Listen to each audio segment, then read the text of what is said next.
Michael is absent. Mayor LaBrosse. Here. This meeting is being held in accordance with the Open Public Meeting Act, NJSA 10:4-6 et sec. Notice having been published according to law with a copy on file in the city clerk's office and a copy posted on the bulletin board in City Hall. Pursuant to the Open Public Meetings Act and recent regulation issued by the state of New Jersey, the following procedure will be in effect for public comment during this remote public meeting of the City Council. The public shall have an opportunity for comment during the designated public portion of this meeting. The time period for the public comment is limited to 3 minutes for each speaker, and no person may address the council more than once, except for speaking during an advertised public hearing for an ordinance. At the time designated for public comment, the mayor or other presiding officer of the council will recognize one speaker at a time. That speaker must identify himself or herself by full name and whether or not he or she resides in Hackensack. No other member of the public is permitted to speak unless recognized by the presiding officer, and other remote attendees may be muted during that time if necessary to eliminate background noise. Meeting attendees shall exhibit appropriate demeanor during this meeting as required by Section 37-15 of the City Code. In the event any member of the public becomes disruptive at any time, that individual may be muted by the presiding officer and will receive a warning that continued disruption may result in being prevented from speaking or removed from the meeting entirely. The Zoom meeting platform has a texting function. However, this is to be used only for the purpose of advising the city's IT staff of any technical concerns or issues. The public may also submit written public comments to be audibly read into the record by the city clerk during the public portion of any remote public meeting by the city council. Comments can be submitted by regular mail or email to asabi@hackensack.org. Comments received less than 5 hours before the start of a meeting may be carried to the next meeting. Any person who actually speaks during the public comment portion of a remote public meeting may not also have a comment read into record. The city clerk will stop reading a written comment into the public record once it reaches the 3-minute limit. Duplicate written comments may be summarized and noted for the record in a consistent manner. Okay, would everybody please rise for the flag salute? I pledge allegiance to the flag of the United States of America and to the republic for which it stands, one nation, under God, indivisible, with liberty and justice for all. Thank you. Okay, with that, we're going to go right to, before we start, I want to welcome our new city manager, Mr. Vincent Caruso. Today is his first day, his first council meeting. His first day was September 1st, which was the day the tropical storm or the remnants of Ida, which devastated our area. So he was baptized by water, not by fire. He really it was a tough way to start your first day at work, but here we are 2 weeks later and back in our council meeting. So welcome, Mr. Caruso. Thank you, Mayor. You're welcome, and I turn it over to you. Okay. First thing on the agenda is a presentation which is going to be made by Mr. Mangan and Ms. Ziza from the Chamber of Commerce regarding COVID-19 mini grant programs. Go ahead and take it away, Jim. Okay. Before we get started, though, Frank, if you could, Lauren Ziza should be promoted to be panelist. Okay. I believe they just promoted her. Okay. Great. Thanks. There you are. Okay. And I'm going to go first, and then I'll turn it over to Laura. The COVID-19 pandemic, right? The human toll of the pandemic, it can't really be measured. We can measure the financial toll, and to be honest, the financial toll was significant. We had a COVID-19 financial plan in place. We followed the plan. The plan worked pretty good. Okay, but it's still, make no mistake that the pandemic did take a financial toll on the city. Okay. We received funding through the federal stimulus fund. Okay, and our funding that came in was earmarked. Almost 100% of it is for revenue loss. Okay, but it was the wish of the mayor and council to not use 100% of it for revenue loss. Okay, what we did was we wanted to also try and help people as much as possible. So we came up with 2 programs to try and help people in Hackensack that are affected by the pandemic. I'm going to describe one program, and then I'm going to turn it over to Laura, who's going to do the other program. The program I'm going to be talking about is a mini grant program for rental assistance. Okay, now there's currently a state program for rental assistance and a county program for rental assistance. This is a city program for rental assistance. Our program differs because we're targeting not just low-income residents, but also middle-income residents, and there's a reason for that.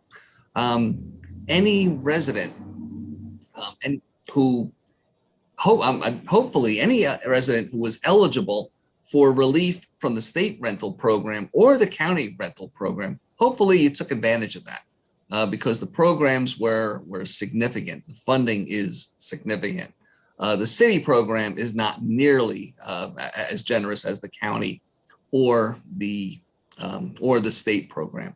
So what our program does is if you've received rental relief from either the state or the county, you wouldn't be eligible for our program because all three levels of government all got our funding from the federal government and they don't allow you to duplicate benefits. And so our program, while it's open to low-income residents, any low-income or any resident who got relief from the state or the county would be ineligible, okay? So what we did was we also opened ours up to middle-income residents, okay? Maybe people whose income is slightly higher than the level set by the county and the state. This opens it up to a whole nother group of people who were also affected by the pandemic, okay? What'll happen is we're partnering with Greater Bergen Community Action to put this program together. We're still in the working phases of it. It should be ready to roll out the end of this month. There'll be a link on our website to a portal where residents can log in, and give us your information, name, address, things like that.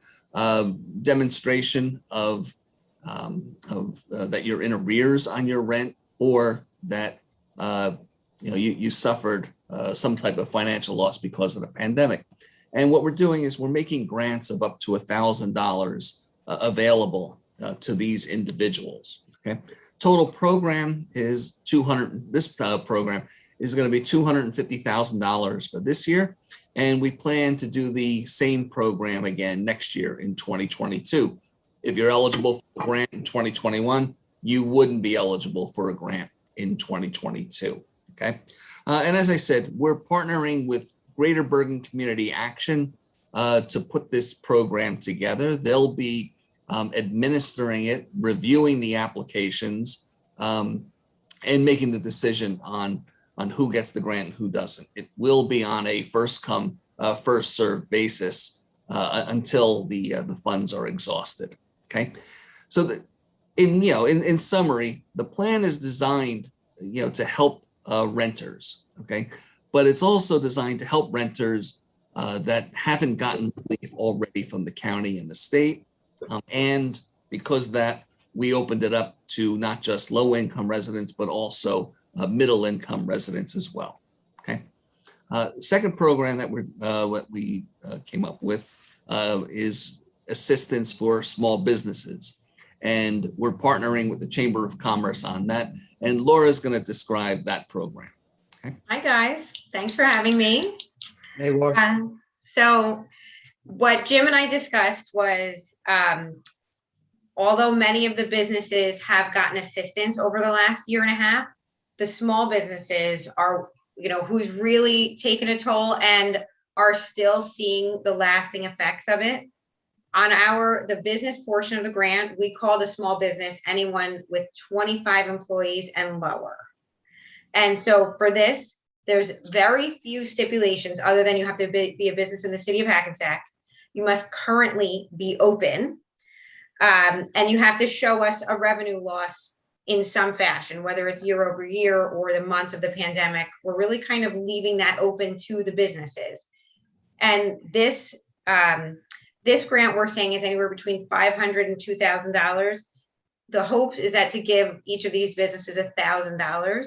And then similar to the rental program, there's a second portion here for people that got left out of those PPPs and many of those grants. And the people that at least that many that reached out to the Chamber of Commerce. The ones that got left out are those really small businesses, those micro businesses who couldn't apply for PPP because they don't have employees. The PPP was really largely based on your payroll. So if you were a one guy shop or a two guy shop, you weren't able to get any assistance over the last year.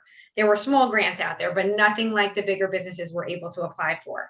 So we have an extra 1,000 for those businesses that either were not able to get the PPP or opened between January and March of 2020. So the payroll was one piece of getting those, the PPP, but the other thing was that you had to show history. So if that group of people sort of landed in this void where they just opened and couldn't apply for anything, and then of course the world shut down on them as soon as they opened their doors. So the first would be anyone in business that can show us that they're still operating, paying their employees in the city of Hackensack.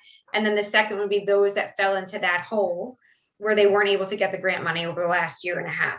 This also has, Jim, correct me if I'm wrong, but it's $250,000 the first year, $250,000 the second, and of course you can only be awarded the grant one time.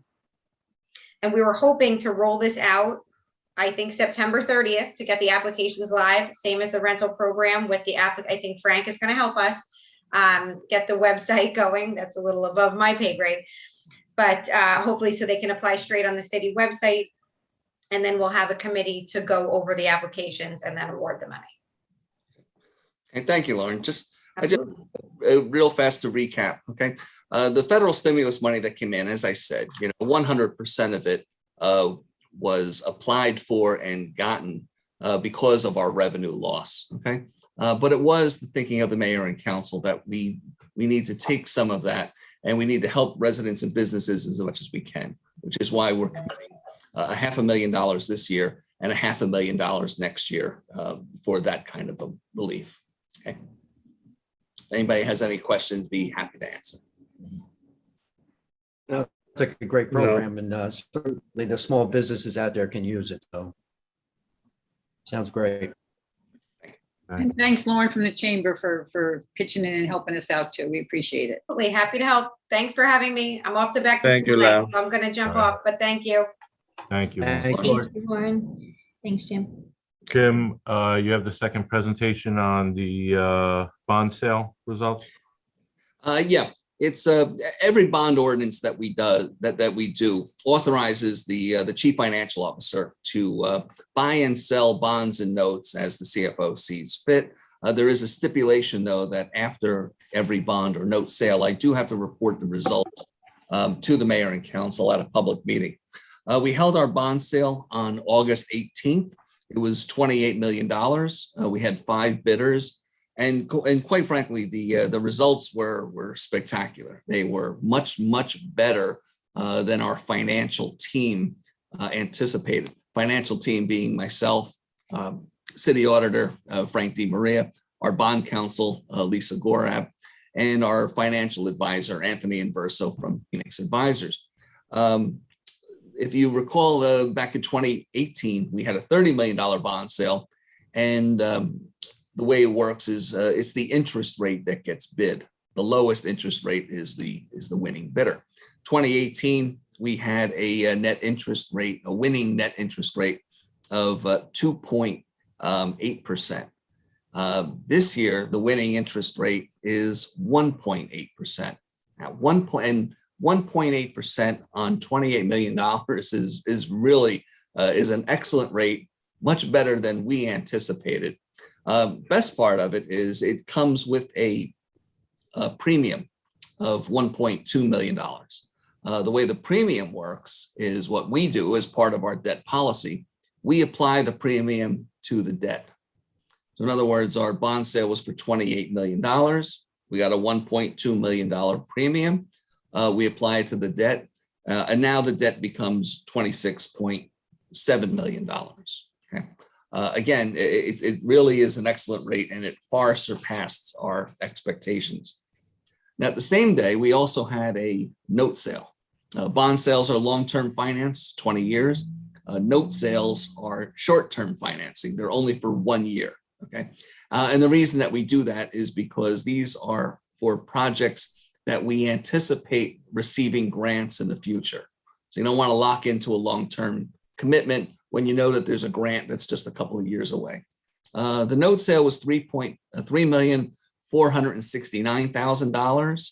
The winning net interest rate was 0.179. Again, another excellent rate.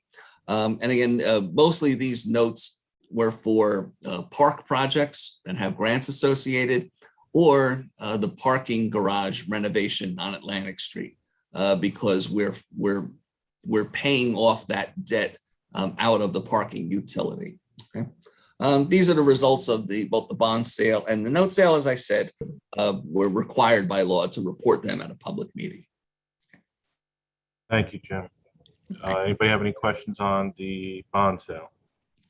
No. Okay. Thank you, Jim. Next thing is resolution, New Jersey combined sewer.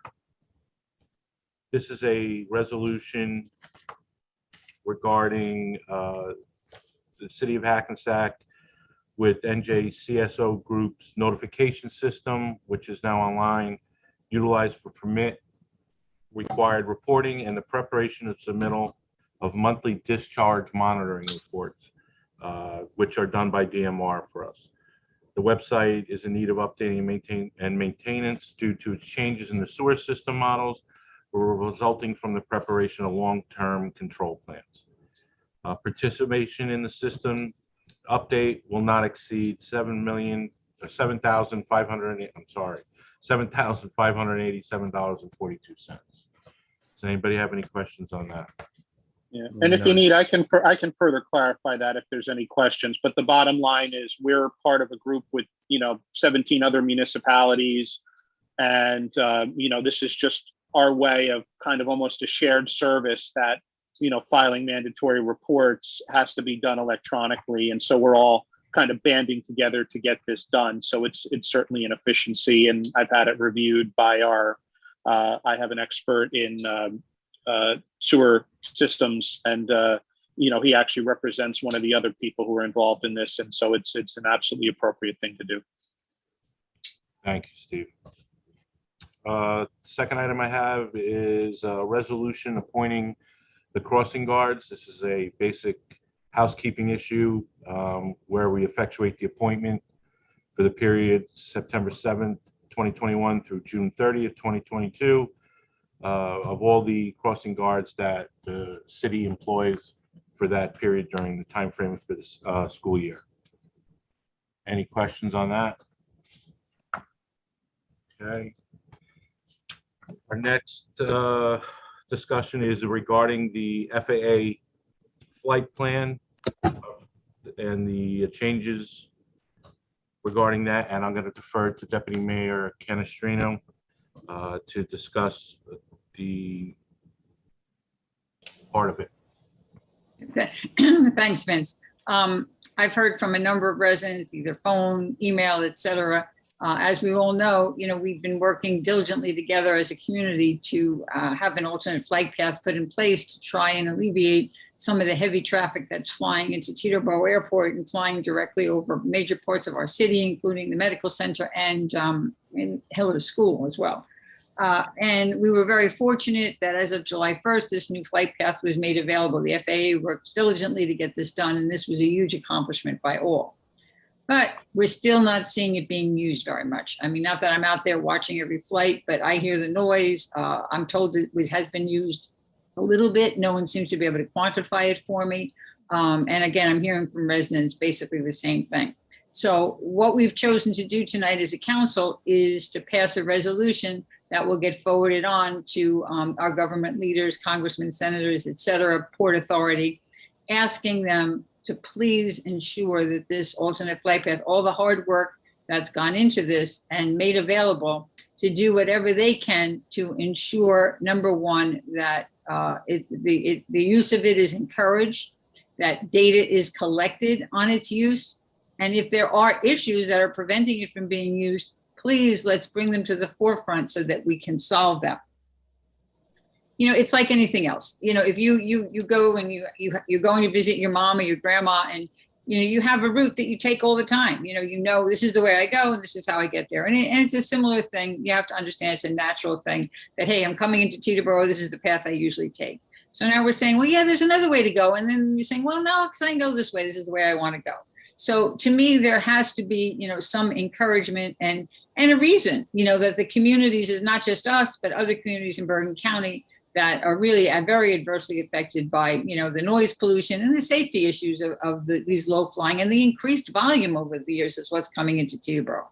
So how can you guys help? You've all helped us in the past. One thing, again, I say all the time, but this data is collected and it has to be collected and published. So voice your concerns, on our website, the phone numbers are there, the website, the emails are there. When you hear something, say something.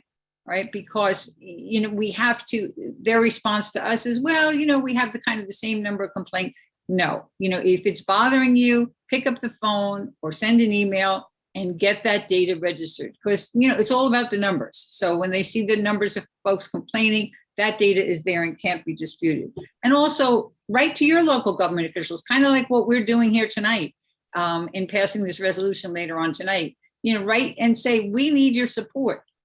My opinion, again, this is just Kathy Candestrino's personal opinion, is Teterboro Airport has to get a little bit more involved here. It's their airport, these are their customers, and they're allowing them to land there. So there has to be some kind of way that Teterboro Airport can get a little more actively involved in asking, you can't demand from what I'm being told, but asking that this alternate flight path is being used more regularly. So I'll continue to support the city as always and attend their meetings and continue to voice our concerns, but please log those complaints as well. And that's what this resolution later on is all about. Thank you. Thank you, Deputy Mayor. Next item on the agenda is regarding an ordinance, no peddlers on city property. It's an amendment to the current code regarding peddlers and sale of goods and services which cannot occur on city property without explicit permission. Just so that we, involves parks, parking lots, etc. That's the basis of it. It's just an addition to the existing ordinance. The last item I have regarding a resolution is a resolution commemorating the October 3rd signing of the Immigration and Nationality Act of 1965. In that the city of Hackensack hereby annually commemorates the October 3rd signing of the Immigration and Nationality Act of 1965 to honor the special history of Asian Americans in our country and to stand with Asian Americans, beginning with those in our very own community. And that is all that I have at this point, Madam Clerk. Hey, Vinny, I have number 8 on here, the ADA compliance officer. You might not have it on your sheet. Yeah, no, I don't have that. I'm sorry. Hold on, let me look here. Yes, I have it here. It wasn't on my agenda list. Yeah, item number 8 is a resolution authorizing appointment of an ADA coordinator, which is required and by federal law, and that we hereby appoint Glenn Zabransky to the position of ADA coordinator, shall serve without compensation for a period commencing September 14th through January 1st, 2022. And if I may just add, I mean, we should calendar to remember, to either reappoint him or appoint somebody new, because we are required to have this under the federal law. So we wanted to appoint him effective immediately. And then once we have him in place, presuming he completes the training and wants to continue in that role, we can do that at the time and further discuss. But it's probably something that should be calendared for revisiting and making sure that the appointment is maintained. Okay. That would be it. Thank you, Mayor. Thank you, sir. With that, I need a motion to open to the public, please. Mayor, before we do, Yes. just because I know, it's Vince's first meeting, but traditionally, when we discuss cases in closed executive session, I do make an announcement to the public of the cases that were discussed for the record and for full public disclosure. So I just want to do that before we forget that during the course of closed session, we discussed a number of litigations including the ongoing declaratory judgment affordable housing matter, a workers' compensation matter entitled Soroka versus City of Hackensack, litigation entitled Duardo et al. Versus Hackensack, and litigation filed by former police chief Ken Zisa against the City of Hackensack. So those were the cases that were specifically discussed in closed session. Okay, thank you. I need a motion to open to the public, please. Offer. Second. Roll call. Councilmember Von Rudenberg. Aye. Deputy Mayor Canestrino. Aye. Councilmember Pataglia. Aye. Councilmember Carroll is absent. Mayor LaBrus. Anyone from the public who would like to speak, please come forward, give your name to the clerk in the town you live in. You have 3 minutes. They have to raise their hand, use the raise your hand function. Okay, we're going to use the raise your hand function on your Zoom app. There's a raise your hand function. So, want to speak, please use that function. Frank will be moderating this. All right, Frank, you have a timer? Yeah. I do. Hold on, just one quick second, and I will get that. We're a little rusty. A couple weeks without doing this. It's all right. Let's see. All right, that's the. Do you ever see the timer? I can see it. All Yep. right. And the first Who do we person have on first? Anita Rivers will be the first one to speak. Go ahead, Good Ms. evening, Rivers. Council. Anita Rivers, 259 Railroad Place. I'm very upset about the catastrophic event that happened last week with Hurricane Ida. I personally, in my household, have sustained up to $100,000 in loss. I believe that it's solely due to the redevelopments that are going on around the town. Now, you can dispute that, but I would like to sit down with you and discuss this. I have been consulting with my neighbors, and we are prepared to work with you in terms of forming a community action group so that we can discuss policies and governance in regards to redevelopment and accountability. In terms of the land use, I'd like to see policy. I'd like to see what the plans are going forward. I'd like to identify interim measures so that those of us who are homeowners in lower lying areas have some recourse. As you know from previous city council meets, we have discussed the idea of flooding. It has become more than an idea. It is a crisis. $100,000 of loss. I called for evacuation at 11:30 p.m. because I feared my life. I called the police department 911 and was never evacuated. So in terms of interim measures, we have got to, and I mean you as our public servants, you have got to work with us and come up with some interim measures whereby we as homeowners and residents of this town have some recourse for these catastrophic events and even less catastrophic events. We've got to come up with some plans together. And I'm calling you to task. I demand that you be accountable and transparent. We intend to form a community action group, and we sincerely hope that you will embrace this idea. If not, we're going to move forward anyway. Thank you. Thank you, Ms. Rivers.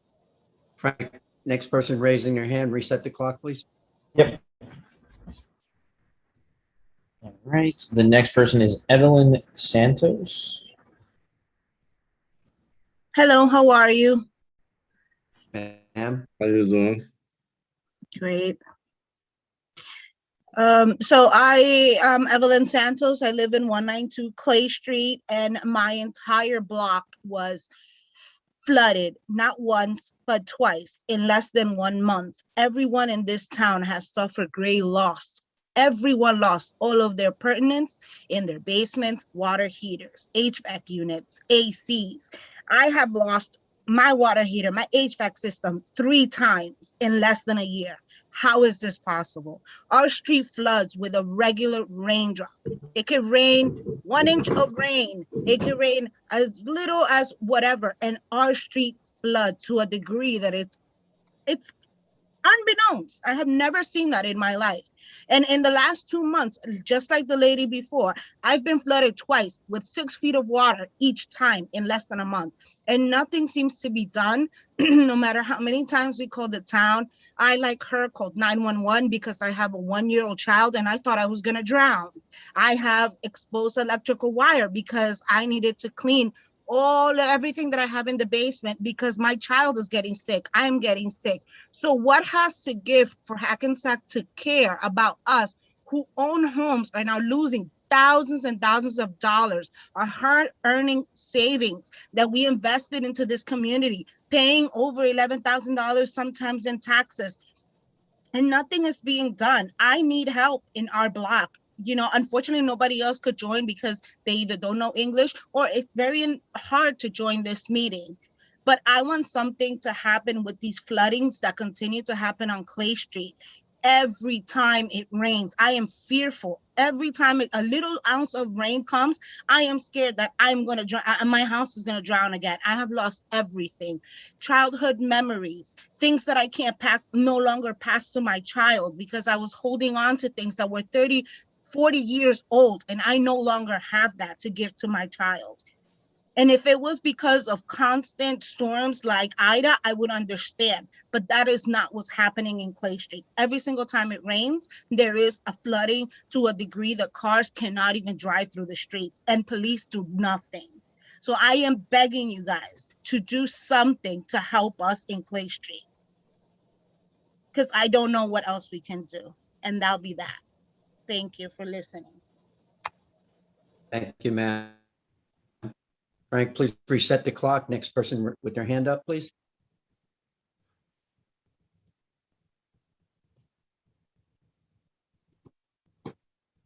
Okay, next is Annette Janikowski.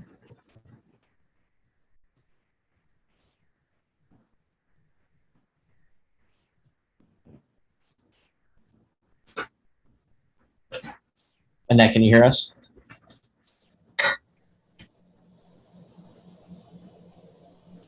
You there? Annette Janikowski, can you hear us? Take yourself off mute.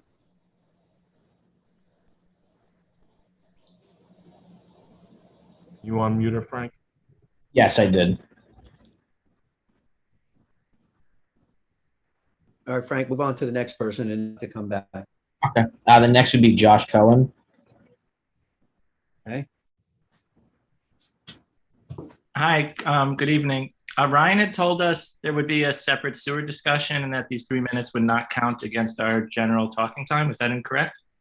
Oh, I hear the baby. Yeah. So I guess I know we had a discussion that we were going to have every 2 weeks as part of the session set aside. Whether that started this week or not, I don't know if that started this week because the change. We just started with the city manager and this flooding. So I'm with the people I have on here. I have 10 minutes right now. Okay. Well, I mean, we were specifically told by Ryan, who said he checked with Deborah that we would have a separate 3 minutes to discuss sewer issues at this meeting, which is why I came, and I know several other people came also. Steve, what's your take? Let me go to the legal here. Stop the clock, please. Well, We have Susan and Ryan on right now, so. I think that's a decision, quite honestly. I don't think there's any legal requirement to do it. If that's a presiding officer decision, we do have multiple opportunities to speak both at the COW and at the regular meeting. If you believe it's appropriate to extend because of the unique circumstances, then I think that's up to you if you feel that's necessary. I will note it is 6:52. We do have a regular work meeting. So if you were going to do that, perhaps that might be something you consider for the actual city council meeting, because as I said, we're running behind with the count. But I leave that to your discretion. Yeah, it's, I remember there was discussion about doing this, but I never heard that it was confirmed from anybody. So, and I got nothing in writing that we were having a separate set. The way I understood it, it was going to be a separate session just to speak to stormwater issues in the city. That's the way it was addressed to me, and I haven't heard anything moving forward from that point. Anybody else on the council have anything else on this? Yeah, this is Kathy. It was my understanding that it would become, once the city manager was in place and we got through this, it would be an agenda item on each COW meeting. Not that it would be unlimited speaking time for the public, but that Ryan and Susan would give an update at each COW meeting as to the progress of the sewer work or the current status of where we were. That was my understanding of what was supposed to happen. And I know we also have Aaron from Suburban on tonight, so they're all going to speak as well. So that's where they're going to be the updates. Yeah, it was going to be an update. So we had one all the time. Yes.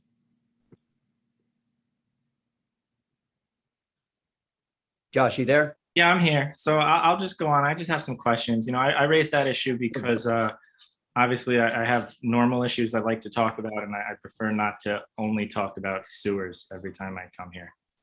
But I'm looking for three questions. If Aaron's here, Ryan, maybe they can present on this. One, I'd like to see a timeline of improvements for Clay Street. We've talked about this. I've talked to Mike, Mike McAloon. The best I can tell is it's going to start in a year or two, but I haven't seen any detailed timeline of when we're breaking ground on these projects. Number two, I'd like to see some kind of temporary solution. I think the two speakers you just had really demonstrated has nothing to do with Ida. Every time it rains, we're seeing catastrophic flooding down there. It's insane. And I don't, maybe you can put sandbags in the street. Maybe there are pumps you can put down there. I don't know. It wasn't a surprise that this storm was coming. We could prepare for it. I knew days in advance we were going to be having several inches of rain that day. It just turned out to be an amazing amount of rain. But either way, it was going to be catastrophic flooding. And number three, I spoke to you a couple months ago about the plans for the flooding that's happening on Clinton and Prospect. I followed up with Mike. He said he still hadn't talked to Aaron about it. This was a few weeks ago, so it'd been like, 6 weeks since I last spoke when you asked Jackie, I think, to follow up with Mike, and they had never spoken still. So I just really like to hear a plan of action for how we're going to address the overflows that are happening in Fairmount. When will that start? I haven't heard anything specific about any of that. So those are three things I'd like to hear about if anyone's going to follow up with a presentation. All right, what I'm going to do is at the end, because I'm sure more people are going to speak to the flooding issue, especially this last storm, Josh. So I'm going to, at the end, I'm going to have Aaron come on from Suburban to talk about the plan, possible timelines. I agree 100% that I'd like to see some type of interim measure in there. I've had some discussions with DPW and stuff about some pumping situations that might be able to take place over in Clay Street area, down by Railroad, all those streets affected there. But at the end, I think it's best if we get all the questions out so she can do all the answers to all the questions. So thank you. Thank you. I appreciate it. And if I just may suggest, put it on your agenda so that it's organized and we can speak to it. Yeah, I think it was a little rough week and a half here. So, but understand your concerns. Thank you. So I'm not sure if Annette Jankowski, sorry, is on, but I'm still here. Can you hear me? Yes. Yes, ma'am. Oh, thank you. My apologies. I was using a new headset. I do apologize. My question is for Deputy Mayor, and thank you, by the way, for all of your work with Teterboro Airport. There was a time when the new flight path was being instituted, but Teterboro was saying at some point that they had to train their controllers, their air traffic controllers. Have they said that they've trained everyone to follow the new path? Yes, the training was completed. That wasn't really done in Teterboro. This was all part of the FAA training. That was all completed prior to July 1st. So to enable July 1st to happen, the training had to be completed by that time. That's what I thought. Thank you. Because like yourself, I'm getting a lot of emails and phone calls also as a member of the condo co-op board about the flights that are still continuing to fly over the, Prospect Avenue and the hospital and everything. But thank you. And we're asking other towns to join in with these resolutions. Actually, Woodcliff Lake passed a similar resolution to ours last night. Okay. Okay. And I will also ask my members and spread the word to continue complaining. Thank you. Okay. Thank you. Next person from the public, Frank, with their hand up. Dr. Yolanda Hawkins Rogers. Ma'am? Good evening. Good evening, ma'am. I want to say first, thank you to DPW. Every time I called, they've answered my calls about the water I had in my basement twice within the last month. Both times it was 2 to 3 inches of water. It ended up being like 90 gallons of water I emptied out with my wet back each time I did it myself. I'm very proud of that. However, I do not want to have to go through this anymore. I believe that it's connected to all the new developments. As was told to me on the phone, all the new developers are supposed to be in compliance with the rules and regulations to deter impacting our water system, which we know is already very fragile. So I agree with other callers that I would like to see some timeline for improvements. I don't know if we could weather another catastrophic storm. I don't know if any of the members of the council were impacted, or you have been in the past. It's very devastating to think your property can be damaged, destroyed, and you just have to wait till the water subsides because you can't do anything about it. So any temporary solutions would be appreciated. I live on Euclid and Grand, so I'm in the Fairmont area, and it seems that things are getting worse instead of better.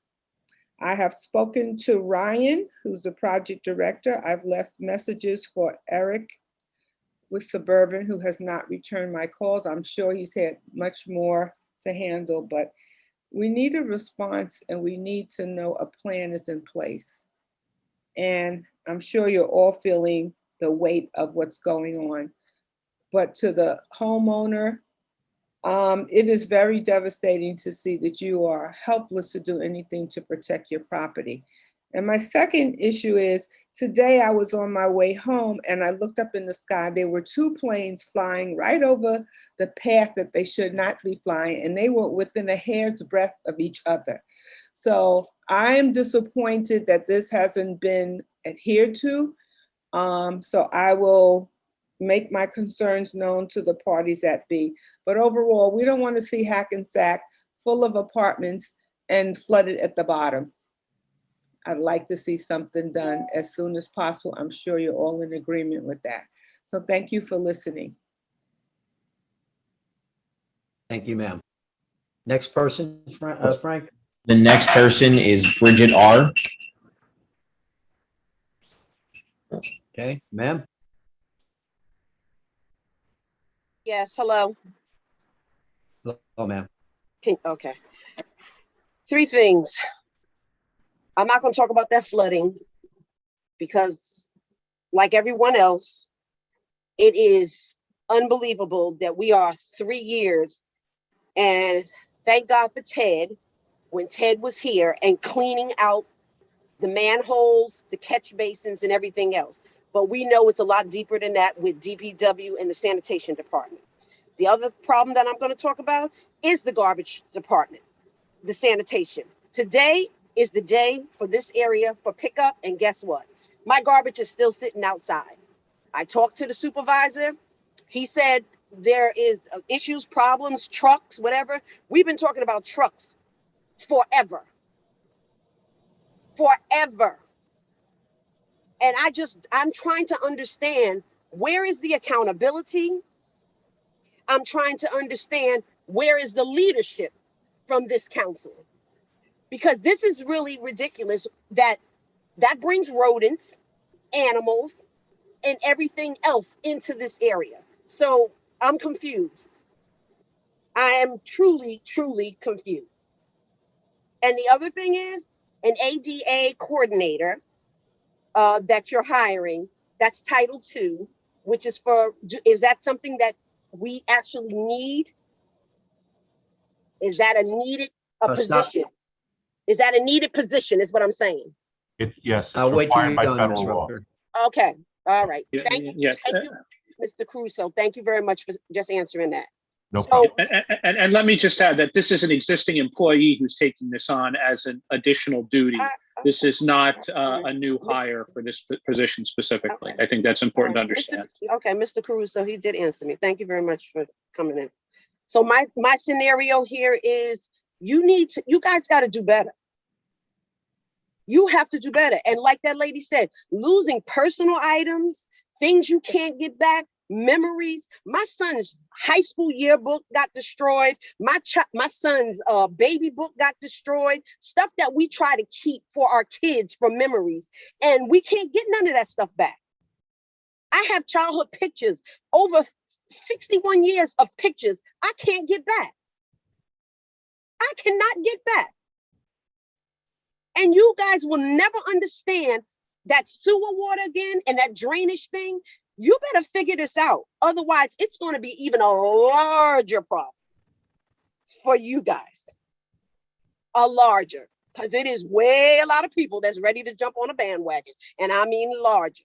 And we're going to put it out there to the media because this is not correct here. So you got to figure it out. Leadership, accountability. Thank you. Next person from the public, please, Frank. The last person that's with their hand raised is Carrie Fushman. What was the name? Carrie Fushman, I think I'm saying it correctly. Yeah. Okay. Go ahead, sir.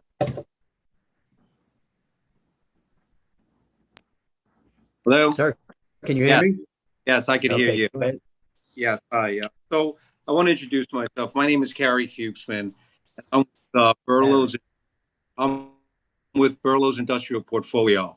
A large property owner. We own 75, 76, 82, 83, 86, 87, 90, and 100 Burlow's Court.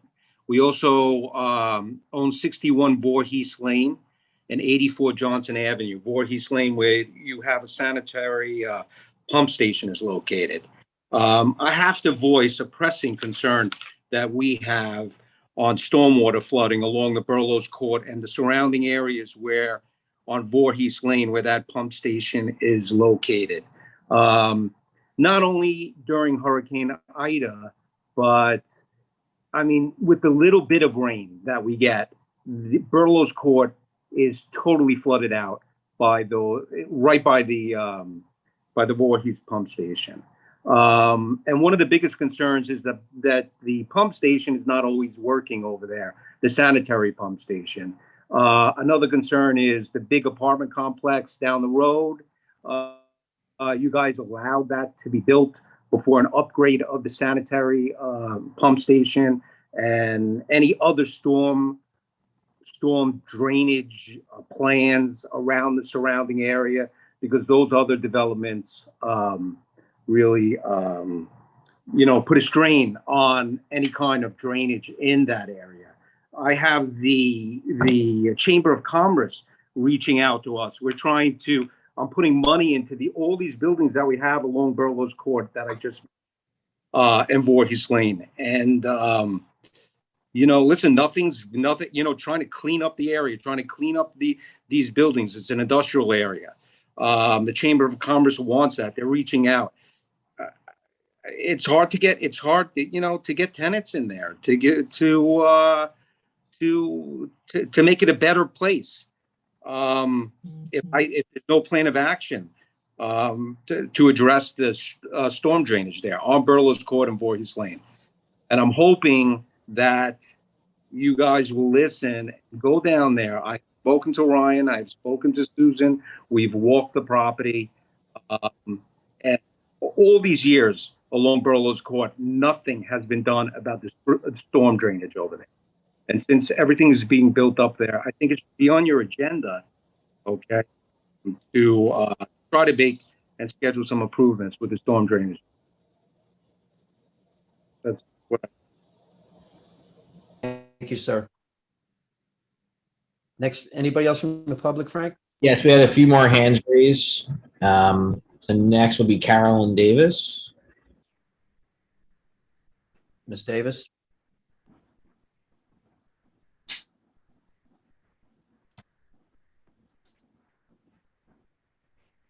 Ms. Davis, are you there? Can you hear me now? Yes, ma'am. Yes. Okay, good evening, everyone. Good evening. I'm again going to bring up the flooding. First of all, we all understand that the flooding is a natural act. We can't stop God's work. My disappointment comes in the fact that for years, we've been coming down complaining about not only the flooding, also the construction. And I think the council has taken myself and the work group when we bring this up is like we're enemies. But you're finding out that the things that we've been bringing down there is truthful and it's happening. And other people are now seeing it. We're not your enemy, but we're here to make sure that the people in the community and our own homes are taken care of and they all come together. We've heard from you that the last council didn't take care of it. That may be true, may not be true, doesn't matter. You're in position right now. And the problem that I have is not, you didn't cause the flooding. The problem is that we have brought it up so many times. And I am 100% a believer that the construction that is going on, the over construction is playing a major role in it. When the flooding is now going up to streets like Clinton Avenue, it's becoming out of control and you keep building. The community liaison committee that is being talked about now is something I asked for about 2.5 years ago. I said you need a community advocacy group to work along with the city council so you can talk to the people in the community to see what the concerns are before you take action. But you have never done that.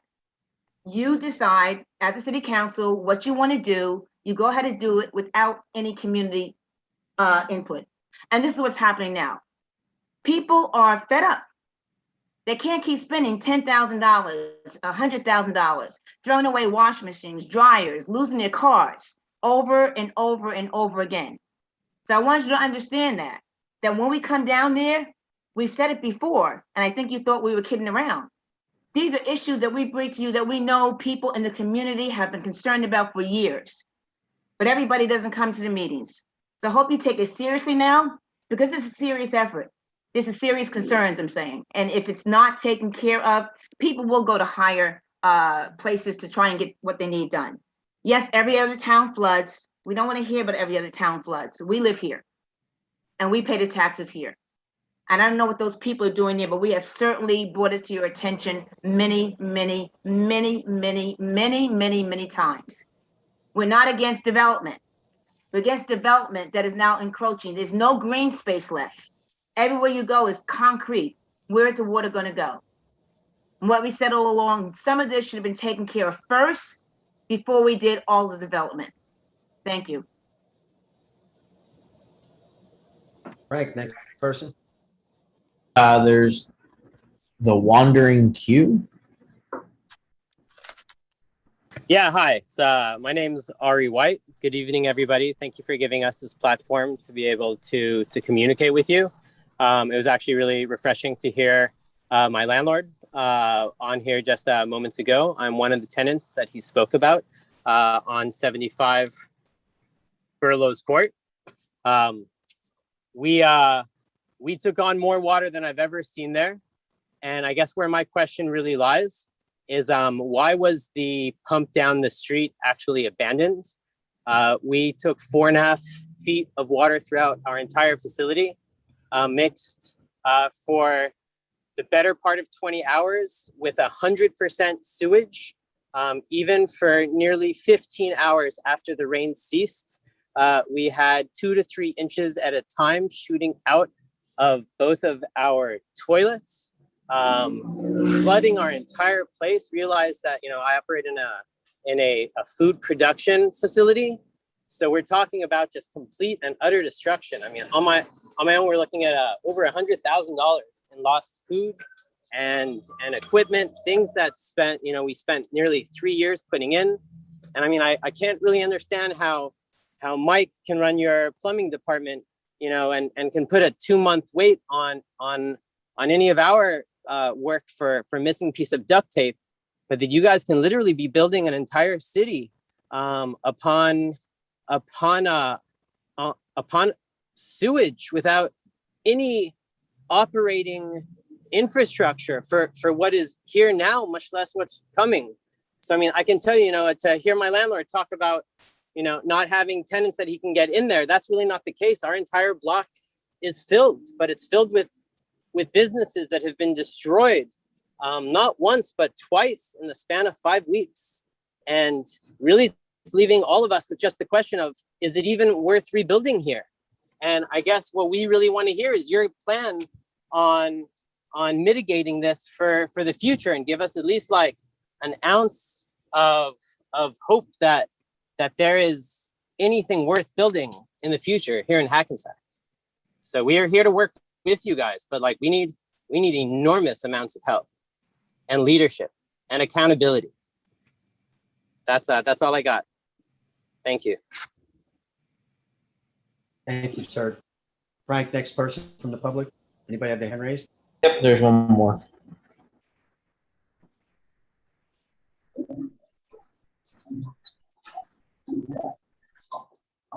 Hello?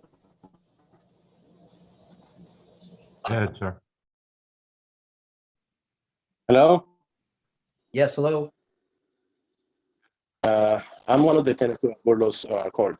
Well, Ari just said basically what happened to us. Question or my Sir, could you give your name to the clerk, please? issue is this. We spend, yes, Felipe Alarcon, Nocrala.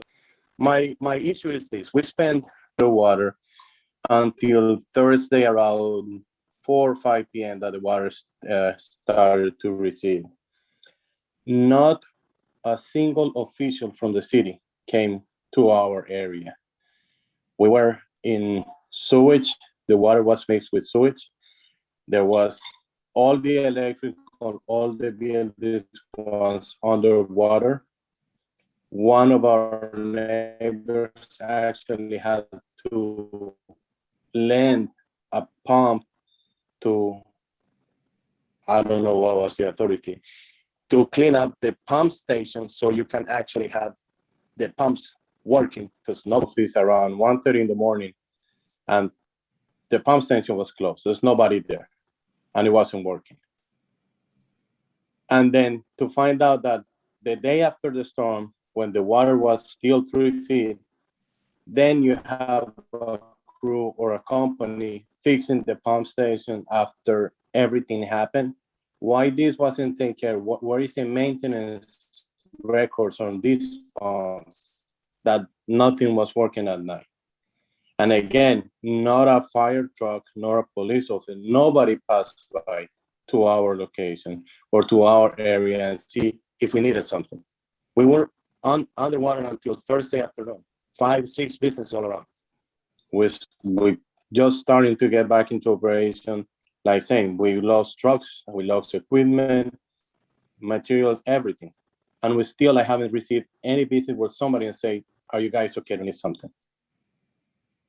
So where is, why we're just so abandoned in that area that the only time that I see is when they come and collect the fire department here, or when they're gonna go on inspections. Other than that, we don't see anybody around there. And I think if you have an area that is flooded for more than 12, 16 hours with electrical, gas, appliances, everything, it was more than appropriate to send somebody a question. And that's the reason of me participating on this meeting. Thank you very much. Thank you. Frank, anyone else from the public have their hand raised? Yes. Jamie Santa Cruz. Okay.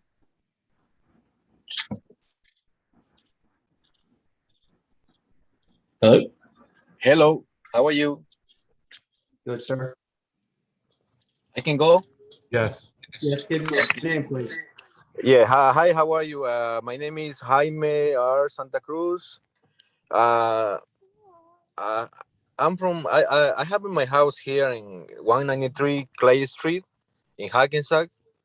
So I got very, very bad affected by the Ida hurricane. So all my basement was flooded. But the situation is I have a problem with it because the streets they always come like a little rain and the flows like a 1 2 3. If there's like a lot of rain, all the streets seems like a rail tracks all the way up like it gets flooded 1 2 3. But my problem is I know you guys have busy everything, but why you guys fixing Main Street and why you don't take care of the small areas? Why?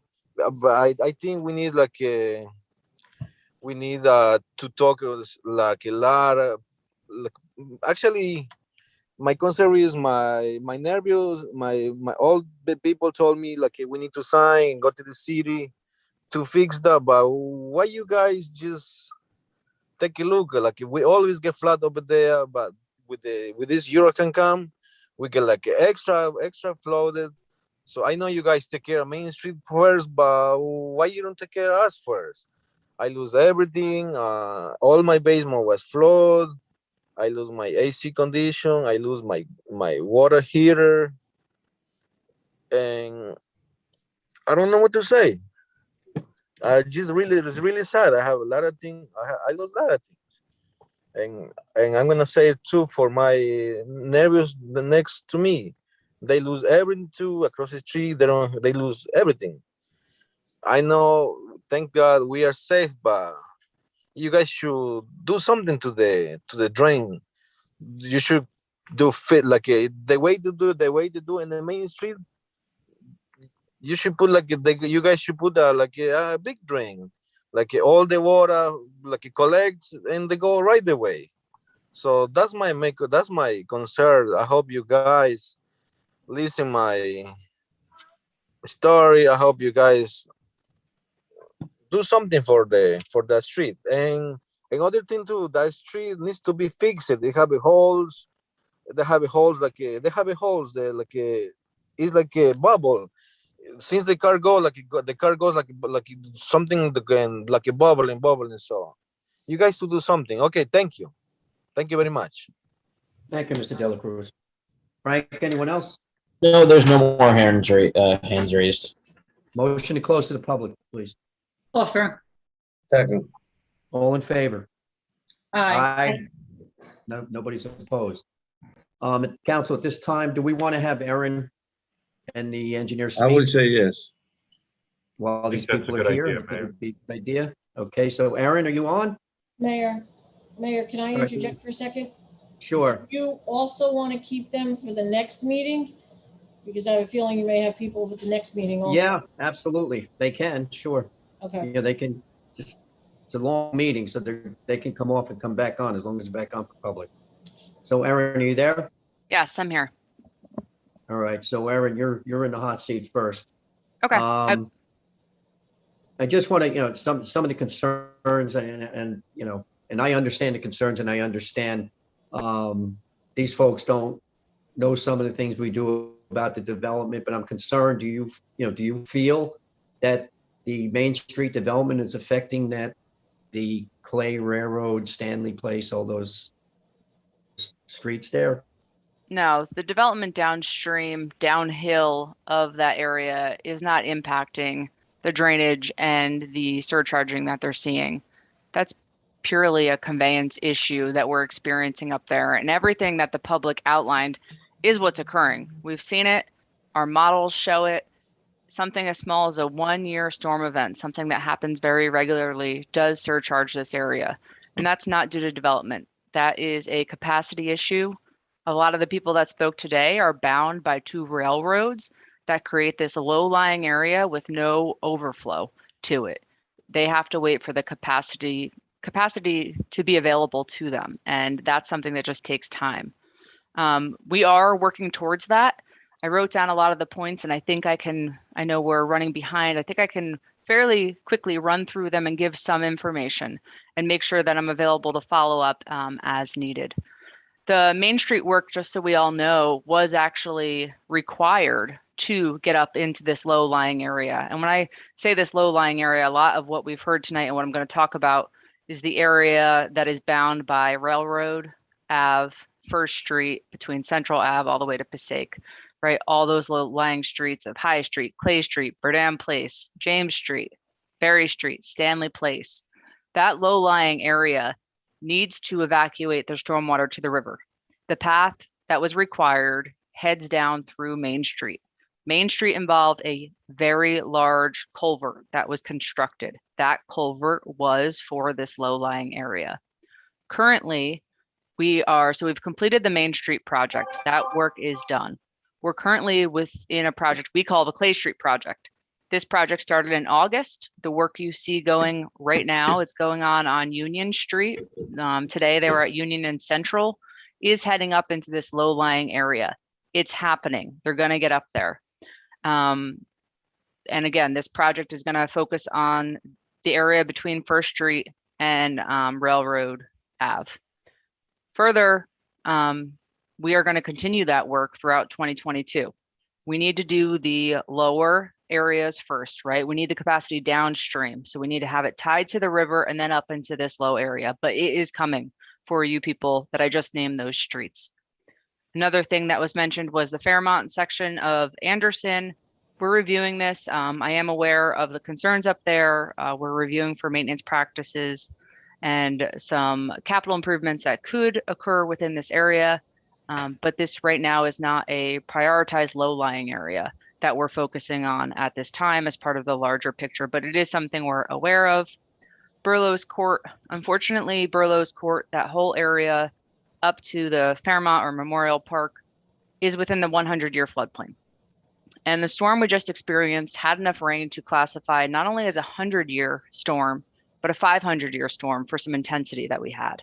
So this is unfortunately something that should be expected within these areas. The 100-year floodplain for the Hackensack is tied to the Atlantic Ocean. This is tidal that we're talking about. So for Hackensack to take a project on to mitigate the impact of the tide is substantial. I recommend anyone within a 100-year floodplain over on Burroughs Court near the Voorhees pump station, protect your property.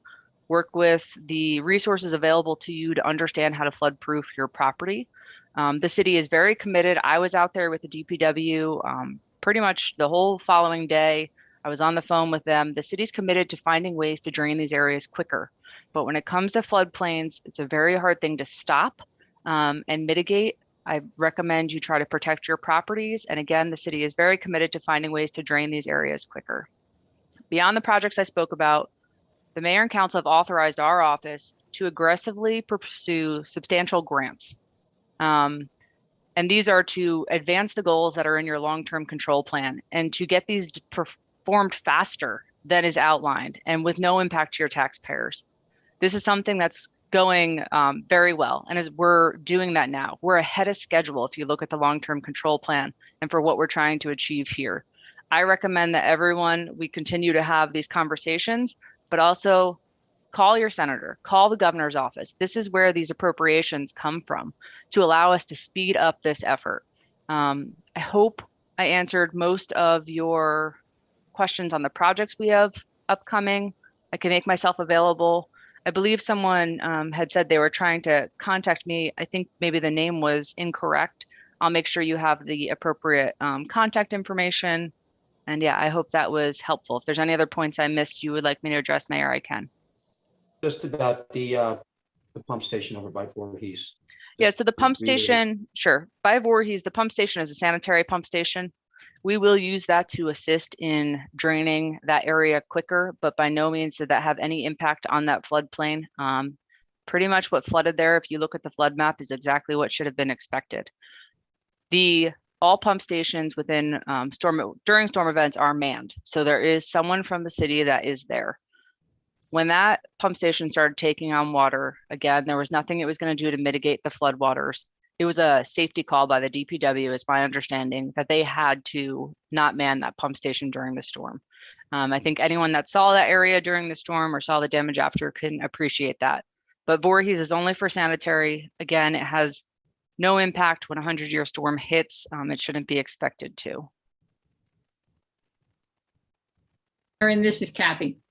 Just another point, and again, folks, we all understand the frustration of this. And I think Erin explained it. We have to have a path to the river. And as painful as it is, waiting for this to happen, progress is happening. And, there's a lot of work being done on Union, and we're working our way up. But, we're always looking for ways that, even if it's not the final solution, which this plan to get to Clay Street is the final solution, what can we do in the meantime to try and make it somewhat better? And Erin, if you could expand upon the fact that we're looking to put culverts in that area. These large box culverts are able to retain significant amounts of water before releasing it. So it hopefully will help with some of this flooding.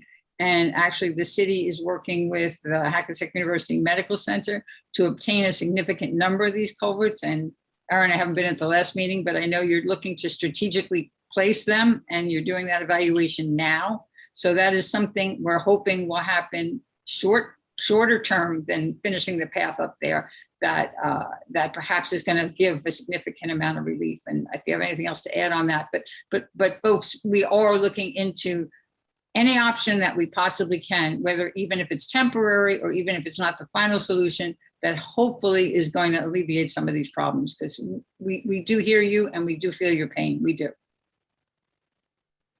Yeah, that was well said. Right now, the city is, I can't give you a definite schedule for when these will be completed because of an easement that we're trying to obtain and the unknowns there.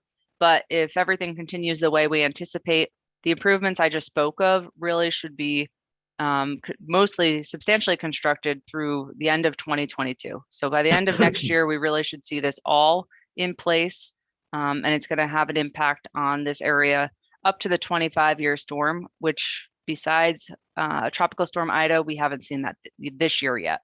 Back on the July 8th and 9th, that storm was about a 10-year storm for reference. So that would alleviate the flooding, mitigate the flooding for that size of an event. Erin, how big is the pipe that we're installing right now in Union Street? So Union Street right now, there's going to be 2 pieces of stormwater that will go in there, a larger box culvert and then just a round pipe. So again, substantial infrastructure that is going in. Right now, we're starting with the smaller things, Leo. Yeah. How big are the pipe? 18, 20, 36 inches? Yeah, they go up to almost 4 feet. And then the box culverts get very large. So I think down by the river, we're up to an 8 by 10. Yes. Mm-hmm. Oh yeah. You could drive a car through some of these. Yeah, definitely walk through. I mean, real quick, besides the culverts and the large project, is there anything else besides cleaning out the sewers and things like that and making sure all the debris is out of the way that can be done on a smaller scale in the meantime, or not really? Yeah, we're working with the DPW and aggressively maintaining this area. We're also performing a lot of CCTV, which is cameraing of the sewers to make sure we verify the conditions. You're going to see a lot of that ongoing.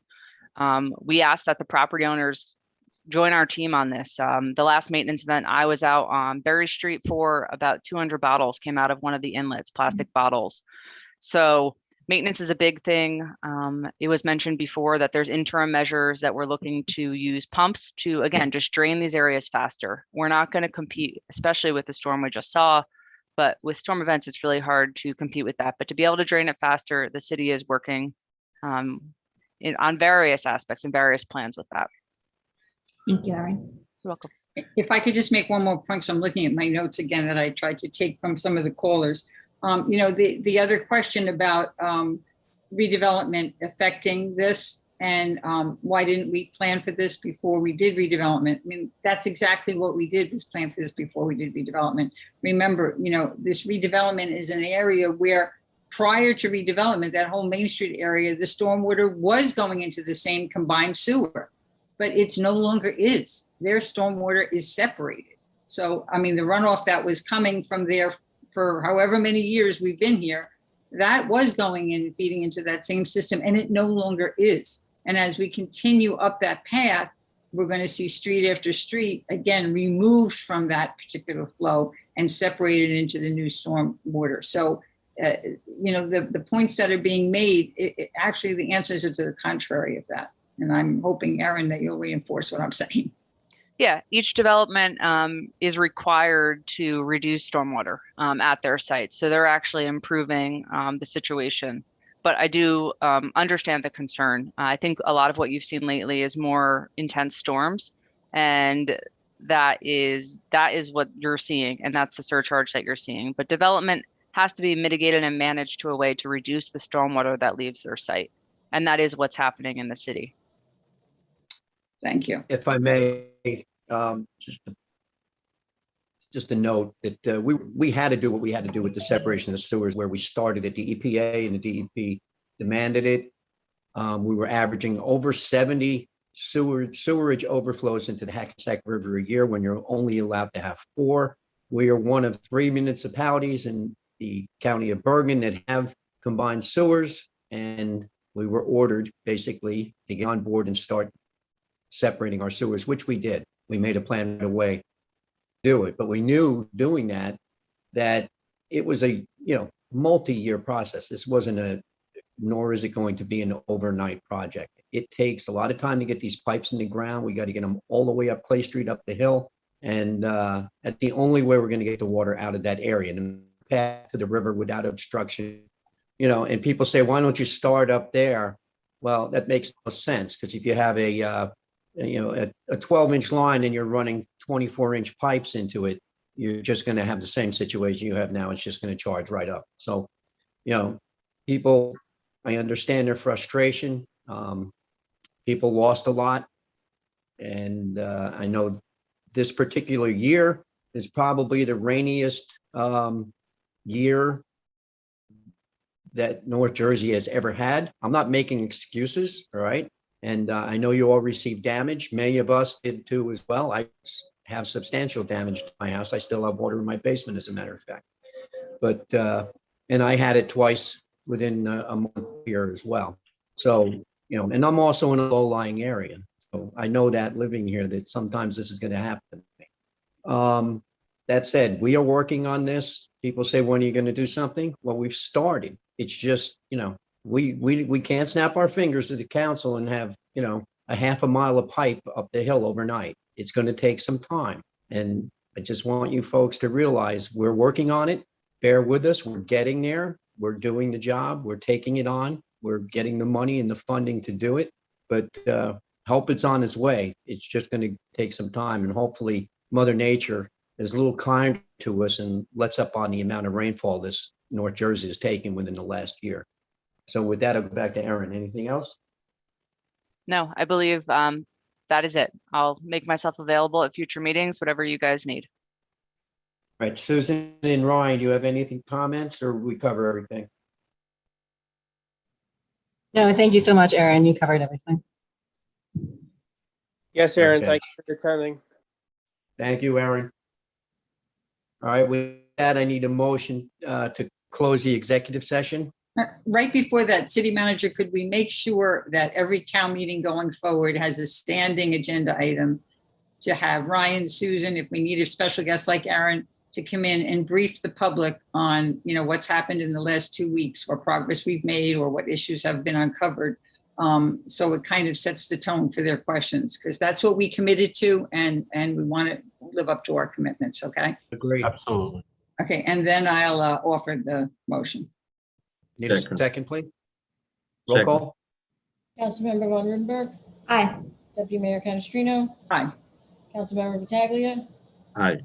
Councilmember Carroll is absent. Mayor LaBrus. Aye. Okay, I need a motion to close the council of the whole. Offer. Second. Roll call. Councilmember Von Rudenberg. Aye. Deputy Mayor Canestrino. Aye. Councilmember Pataglia. Aye. Councilmember Carroll is absent. Mayor LaBrus. Aye. Okay, I know we're running behind, but I'm going to go for 5-minute recess before we start the next meeting, so Frank can get everything ready for us to get on. All right? Okay. Thank you.